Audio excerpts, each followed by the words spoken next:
ফ্রান্সেও ইসলামের জয়ের পথ তৈরি হয়েছে বলে উঠে এসেছে এক নতুন প্রতিবেদনে। ফ্রান্সে ইসলামপন্থী আন্দোলন কিভাবে ধীরে ধীরে দেশটির ভবিষ্যৎ বদলে দেওয়ার চেষ্টা করছে, ফ্রান্সের প্রতিটি কোণায় এক নতুন শক্তি ঢুকছে। ফ্রান্সের শীর্ষ গোয়েন্দা কর্মকর্তা বার্ট্রান্ড চামৌলাউর দেশটির নিরাপত্তার মূল দায়িত্বে রয়েছেন। তিনি এক চাঞ্চল্যকর মন্তব্য করেছেন। তিনি জানিয়েছেন, মুসলিম ব্রাদারহুড একটি সাংগঠনিক জাল তৈরি করছে। প্রতিদিন ধীর গতিতে কিন্তু পরিকল্পিতভাবে দেশটির ভেতরে প্রবেশ করছে। এটি একটি খিলাফতের সূচনা, শরিয়া আইন দ্বারা শাসিত একটি রাষ্ট্র, যা পুরোপুরি এক নতুন চিত্র আনবে।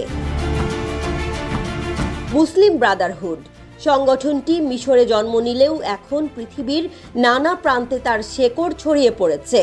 ফ্রান্সেও মুসলিম ব্রাদারহুড বিস্তার করছে। এর জন্য তারা তৈরি করেছে একটি শান্তিপূর্ণ কৌশল।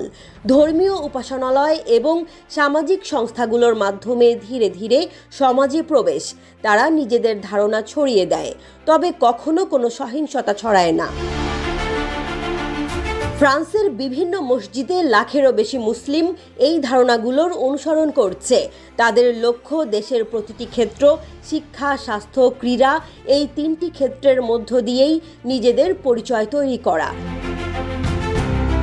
চামৌলাউডের মতে, মুসলিম ব্রাদারহুডের কৌশল একটি: যখনই সরকার তাদের কোনো মসজিদ বন্ধ করে বা উগ্র ইসলামপন্থী একজন ইমামকে দেশ থেকে বহিষ্কার করে, তখনই তারা ইসলামফোবিক রাষ্ট্র বলে নিন্দা করতে থাকে। এই ইসলামপন্থী আন্দোলনের প্রসার প্রতিদিনই বাড়ছে। একটি সংগঠন ছিল সিসিআইএফ। এই সংগঠনটি মুসলমানদের বিরুদ্ধে বৈষম্য মোকাবেলা করার জন্য কাজ করেছিল।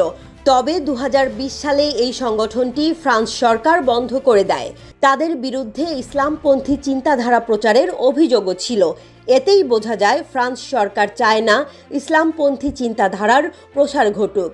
ইসলামপন্থী নেতারা এক দৃশ্যমান কাঠামো তৈরি করছে, নিজেদের শান্তিপূর্ণ কৌশলকেই শক্তিশালী অস্ত্র হিসেবে ব্যবহার করছে। 1928 সালে মিশরে যাত্রা শুরু করে মুসলিম ব্রাদারহুড। এটি একটি আন্তর্জাতিক সুন্নি ইসলামী সংগঠন, সমাজের প্রতিটি ক্ষেত্রেই ইসলামিক আইন প্রয়োগের পক্ষে।